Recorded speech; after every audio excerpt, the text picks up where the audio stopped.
दोस्तों, आप सभी का सक्सेस पोर्टल पर स्वागत है। आज से स्टार्ट करेंगे 6 क्लास का ज्योग्राफी का चैप्टर नंबर 1 सौर मंडल में पृथ्वी। आइए हम पढ़ते हैं। सूर्य अस्त के बाद आकाश को देखना कितना अच्छा लगता है।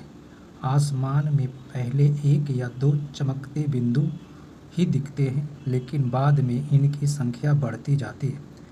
आप उनकी गणना नहीं कर सकते हैं। संपूर्ण आकाश छोटी छोटी चमकदार वस्तुओं से भर जाता है, जिसमें से कुछ चमकीले होते हैं एवं कुछ धुंधले होते हैं।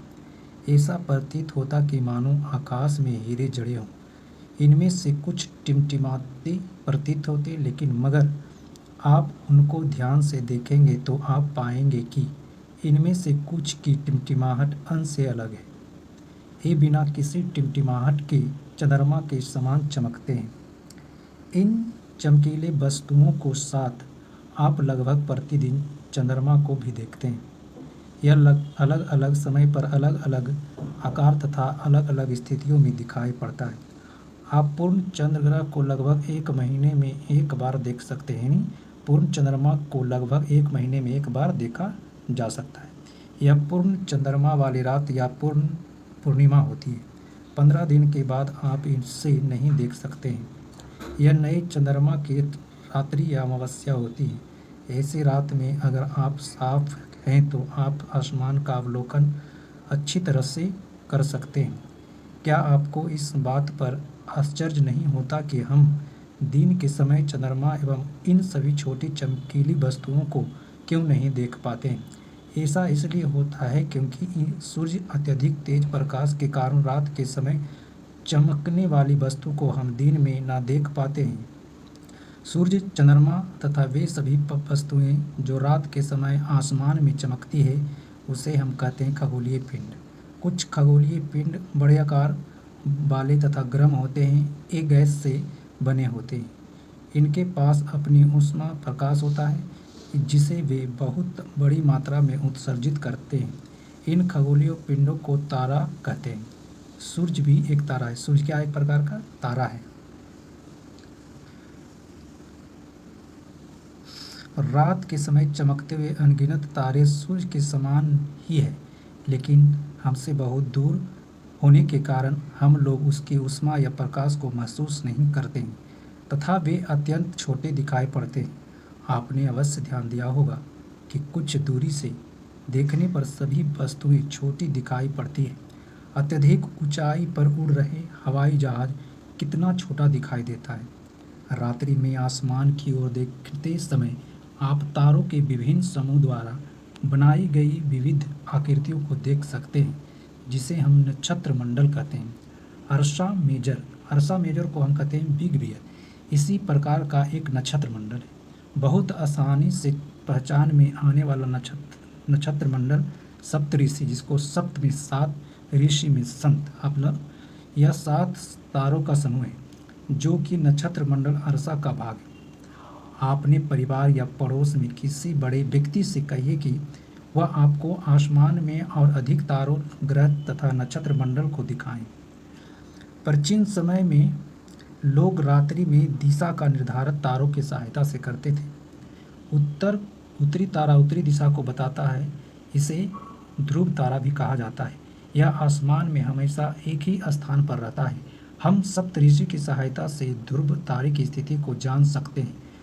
चित्र आप देखेंगे, यदि सप्तऋषि मंडल में संकेत तारों को आपस में मिलाते हुए एक काल्पनिक रेखा खींची जाए एवं उसे आगे की ओर बढ़ाया जाए तो यह ध्रुव तारे की ओर इंगित करेगी। कुछ खगोलीय पिंड में आप प्रकाश का ऊष्मा नहीं होती है। वे तारों के प्रकाश से प्रकाशित होते हैं। ऐसे पिंड को ग्रह कहते हैं। जिसमें प्रकाश ऊष्मा नहीं होता है, उसे हम ग्रह कहते हैं। ग्रह, जिसे अंग्रेजी में प्लेनेट कहते हैं, ग्रीक भाषा में प्लेनेटाइट का शब्द से बना, जिसका अर्थ होता है परिभ्रमक, अर्थात चारों ओर घूमने वाला। पृथ्वी, जिस पर हम रहते हैं, एक ग्रह है। यह अपना संपूर्ण प्रकाश ऊष्मा सूर्य से प्राप्त करती है, जो पृथ्वी के सबसे नज़दीक तारा है। पृथ्वी को बहुत अधिक दूरी से, जैसे चंद्रमा से देखने पर यह चंद्रमा की तरह चमकती हुई प्रतीत होता है। चमकते हुए प्रतीत होता है।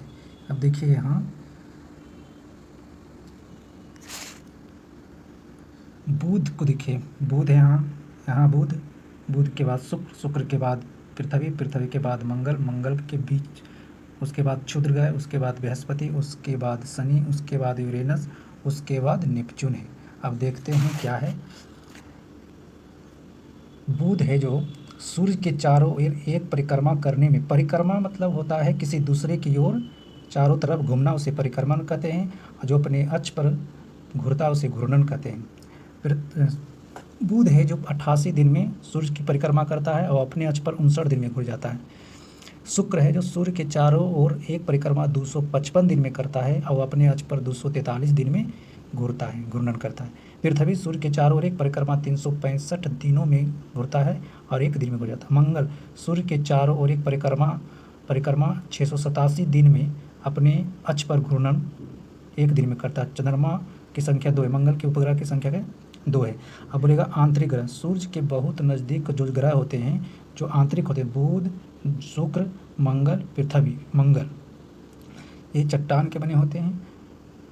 बृहस्पति सूर्य के चारों ओर एक परिक्रमा 11 साल 11 महीने लगभग 12 साल में परिक्रमा करता है, अपने अक्ष पर 9 घंटा 56 मिनट में घूर जाता है और चंद्रमा की संख्या 53 है।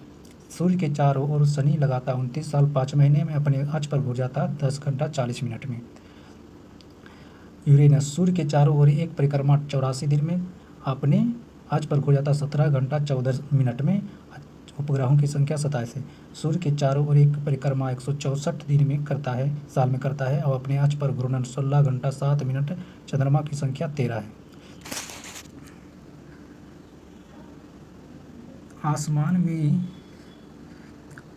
आसमान में दिखने वाला चंद्रमा एक उपग्रह है। यह हमारे पृथ्वी के सहचर है, मतलब पृथ्वी के जैसा है। इसके चारों ओर चक्कर लगाता है। हमारी पृथ्वी के समान 7 अन्य ग्रह हैं जो सूर्य से प्रकाश और ऊष्मा प्राप्त करता है। उनमें से कुछ के पास चंद्रमा भी है। सौरमंडल सूर्य, 8 ग्रह, उपग्रह, कुछ अन्य खगोलीय पिंड जैसे क्षुद्र ग्रह एवं उल्कापिंड मिलकर सौर मंडल का निर्माण करता है। उसमें से हम सौर परिवार का नाम देते हैं, जिसका मुखिया कौन होता है? सूर्य होता है। सूर्य सौरमंडल के केंद्र में स्थित है। यह बहुत बड़ा है एवं अत्यधिक गर्म गैस से बना है। इसका खिंचाव बल इससे सौरमंडल को बांधे रखता है। सूर्य सौरमंडल के लिए प्रकाश एवं ऊष्मा का एकमात्र स्रोत है, लेकिन हम इसकी अत्यधिक तेज ऊष्मा को महसूस नहीं करते हैं, क्योंकि सबसे नज़दीक का तारा होने के बावजूद यह हमारे बहुत दूर है। सूर्य पृथ्वी से लगभग 15 करोड़ किलोमीटर दूर है। सूर्य है जो पृथ्वी से कितना दूर है? 15 करोड़ किलोमीटर। ग्रह, हमारे सौर मंडल में 8 ग्रह हैं। सूर्य से दूरी के अनुसार भी बुध, शुक्र, पृथ्वी, मंगल, बृहस्पति, शनि, यूरेनस, नेपच्यून। सूर्य से दूरी के अनुसार अंग्रेजी में ग्रहों का नाम याद रखने के लिए आसान तरीके: my very efficient mother just served us nuts. सौरमंडल के सभी 8 ग्रह एक निश्चित पथ पर सूर्य का चक्कर लगाते रहते हैं, जिससे दीर्घवृत्त में फैलते हैं। एक कक्षा कहते हैं। बुध सूर्य के सबसे नज़दीक है। अपने कक्षा में सूर्य के चारों ओर एक चक्कर लगाने में इसे केवल 88 दिन लगते हैं। शुक्र को पृथ्वी का जुड़वा ग्रह माना जाता है, क्योंकि इसका आकार आकृति लगभग पृथ्वी के समान है। अभी तक प्लूटो भी एक ग्रह माना जाता था, परंतु अंतर्राष्ट्रीय खगोलीय संगठन ने अपनी बैठक अगस्त 2006 में यह निर्णय लिया कि कुछ समय पहले खोजे गए अन्य पिंड भी 2003 UB313 सीरस तथा प्लूटो बौना ग्रह कहे जा सकते हैं। सूर्य से दूरी के हिसाब से पृथ्वी तीसरा है ग्रह। आकार में यह 5वां सबसे बड़ा ग्रह है। यह ध्रुवों के पास थोड़ी चपटी एवं यही कारण है कि इसके हम आकार को भू-आब कहते हैं। भू-आब का अर्थ होता है पृथ्वी के समान आकार। भू-आब का अर्थ क्या होता है? पृथ्वी के समान आकार। जीवन के लिए अनुकूल परिस्थितियों संभव केवल पृथ्वी पर ही पाई जाती है। पृथ्वी न तो अधिक गर्म है और न ही अधिक ठंडा। यहाँ पानी, वायु उपस्थित है जो हमारे जीवन के लिए आवश्यक है। वायु में जीवन के लिए आवश्यक गैस जैसे ऑक्सीजन मौजूद है। इन्हीं कारणों से पृथ्वी सौरमंडल का सबसे अद्भुत ग्रह है। अंतरिक्ष से देखने पर पृथ्वी नीले रंग की दिखाई पड़ती है, क्योंकि इसकी 2/3 सतह पानी से ढकी हुई, इसलिए इसे हम नील ग्रह कहते हैं। चंद्रमा, हमारी पृथ्वी के पास केवल एक उपग्रह है चंद्रमा। इसका व्यास पृथ्वी के व्यास का 1/4 है। यह इतना बड़ा इस प्रतीत होता है क्योंकि हमारे ग्रह से अन्य खगोलीय पिंडों के अपेक्षा नज़दीक है। यह हमारे लगभग 3,84,000 किलोमीटर, हमसे कितना है, 3,84,000 किलोमीटर दूर है। अब आप पृथ्वी से सूर्य और चंद्रमा की दूरी की तुलना कर सकते हैं। रॉकेट प्रक्षेपण। उपग्रह एक खगोलीय पिंड जो ग्रहों के चारों ओर उसी प्रकार चक्कर लगाते हैं जिस प्रकार ग्रह सूर्य की ओर चक्कर लगाते हैं। मानव निर्मित उपग्रह एक कृत्रिम पिंड है। यह वैज्ञानिक द्वारा बनाया गया है जिसका उपयोग ब्रह्मांड के बारे में जानकारी प्राप्त करने एवं पृथ्वी पर संचार माध्यम के लिए किया जाता है। इसे रॉकेट के द्वारा अंतरिक्ष में भेजा जाता है, पृथ्वी की कक्षा में स्थापित कर दिया जाता है। अंतरिक्ष में उपस्थित कुछ भारतीय उपग्रह कौन है? इनसैट है, IRS है, एडुसैट है। चंद्रमा पृथ्वी का एक चक्कर लगभग 27 दिन में पूरा करता है। लगभग इतने ही समय में यह अपने अक्ष पर एक चक्कर भी पूरा करता है। इसके परिणामस्वरूप पृथ्वी से हमें चंद्रमा का केवल एक ही भाग दिखाई देता है। चंद्रमा की परिस्थिति जीवन के लिए अनुकूल नहीं है। इसके सतह पर पर्वत, मैदान एवं गड्ढे हैं जो चंद्रमा की सतह पर छाया बनाते हैं। पूर्णिमा के दिन चंद्रमा पर इनकी छाया को देखा जा सकता है। क्षुद्र ग्रह। तारों ग्रह उपग्रह के अतिरिक्त असंख्य छोटे छोटे पिंड होते हैं जो सूर्य के चारों ओर चक्कर लगाते हैं। इस पिंड को क्षुद्र ग्रह कहते हैं। ये मंगल एवं बृहस्पति के कक्षा के बीच पाए जाते हैं। वैज्ञानिक के अनुसार क्षुद्र ग्रह के ही भाग होते हैं जो कि बहुत वर्ष पहले विस्फोट के बाद ग्रह से टूटकर अलग हो गए थे। उल्का पिंड। सूर्य के चारों ओर चक्कर लगाने वाले पत्थर के छोटे छोटे टुकड़े को उल्का पिंड कहते हैं। कभी कभी ये उल्का पिंड पृथ्वी के इतने नज़दीक आ जाते हैं कि इनकी प्रवृत्ति पृथ्वी पर गिरने की होती है।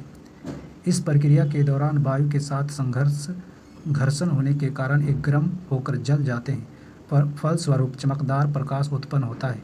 कभी कभी कोई उल्का पूरी तरह जले बिना पृथ्वी पर गिरती है जिससे धरातल पर गड्ढे बन जाते हैं। क्या आपने तारों वाले खुले आकाश में एक ओर से दूसरी ओर तक फैली चौड़ी सफ़ेद पट्टी की तरह एक चमकदार रास्ते को देखा है? यह लाखों तारों का समूह है। यह पट्टी आकाशगंगा या मिल्की वे कहते हैं। हमारे सौरमंडल इस आकाशगंगा का एक भाग है। प्राचीन भारत में सबसे कल्पना आकाश में प्रकाश की एक बहती नदी से की गई है। इस प्रकार इसका नाम आकाशगंगा पड़ा था। आकाशगंगा करोड़ों तारों, बादलों तथा गैसों की एक प्राणी है। इस प्रकार की लाखों आकाशगंगाएं मिलकर ब्रह्मांड का निर्माण करती है। ब्रह्मांड की विशालता की कल्पना करना अत्यधिक कठिन है। वैज्ञानिक अभी भी इसके बारे में अत्यधिक जानकारी एकत्रित करने में जुटे हैं। इसके आकार के संबंध में हमें कोई जानकारी नहीं है, लेकिन फिर भी हम जानते हैं कि हम सभी इसी ब्रह्मांड का हिस्सा हैं।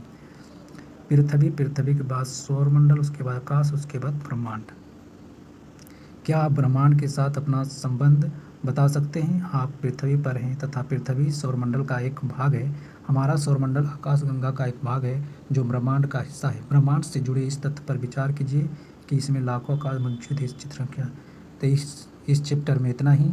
आगे वाले चैप्टर नेक्स्ट टाइम में मिलेगा, अगले दिन। जय हिंद, जय भारत।